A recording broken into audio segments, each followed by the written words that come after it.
Hello and welcome. Here at the end of the week. Congratulations, you're on rest and review for Safe to Be Safe. It's kind of like your first week, but really your second, because hopefully you've done the challenge, which is like your first week going through, and that's declaring safe to be safe, which releases your being. And now it's safe to feel safe, which is kind of like the us, like where we get to start feeling safe. Or we open up where all the places we don't feel safe, to where it's not muted anymore, to where we're not feeling it, to now we're opening up of like, hey, look, these are where all these inversions are.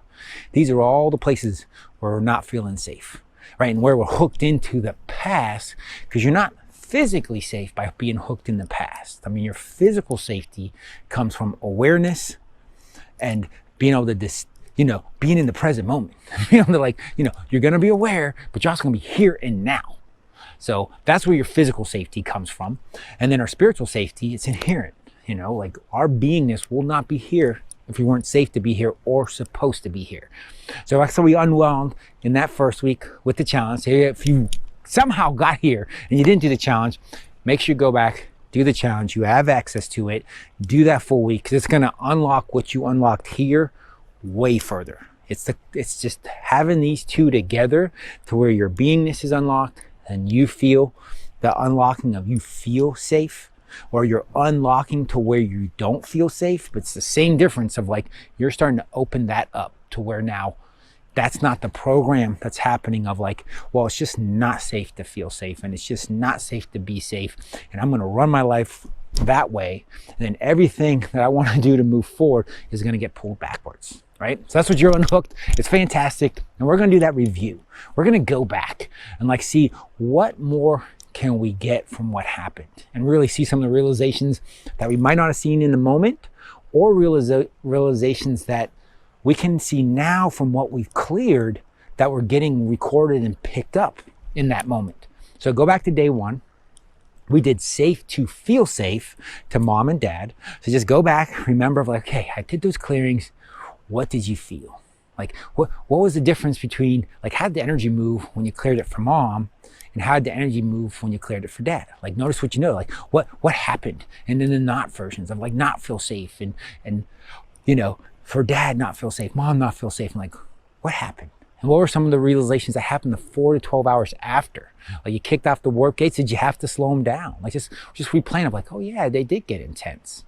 But we're building that conscious awareness that you're creating this change, to where it's like you're kicking off the warp gate and you're doing this self-healing, right? And you're causing this. So that's the big thing we want. That's what we're reviewing to see, like, hey, wait a second, I was changing stuff. There is a deeper part of me that's up to things, and this is kicking it off, right?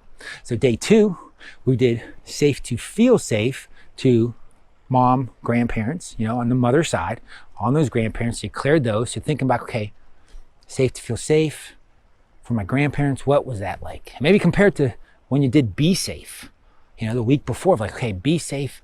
And then, but when I feel safe, how did that happen? Like, how did that go?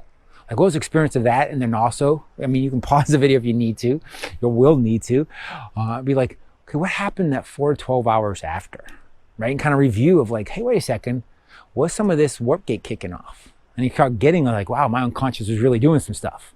And realize like, wow, that's right.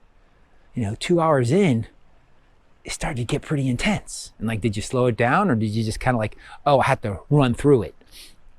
And then day 3, so safe to feel safe to grandparents on the father side.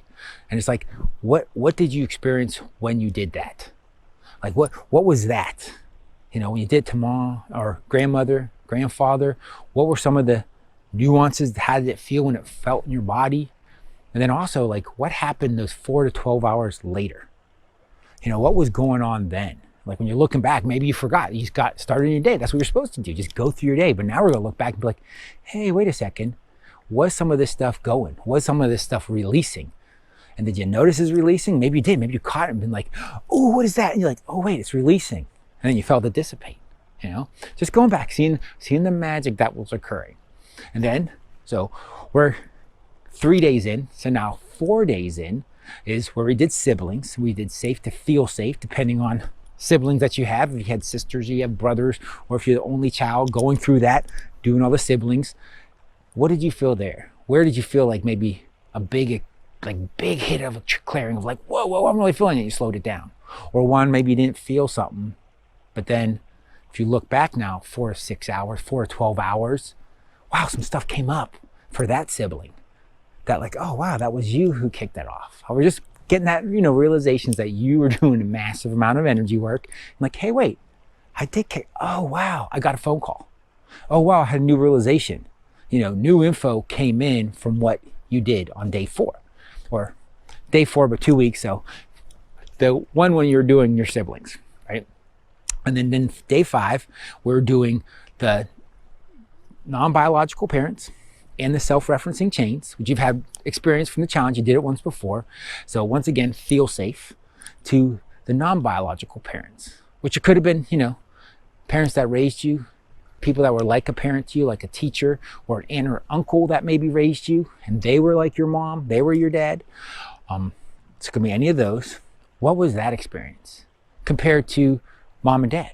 Because it's still the same mom and dad figure, like in that role. It's just not a non-biological. It's not like less than, it's just non-biological.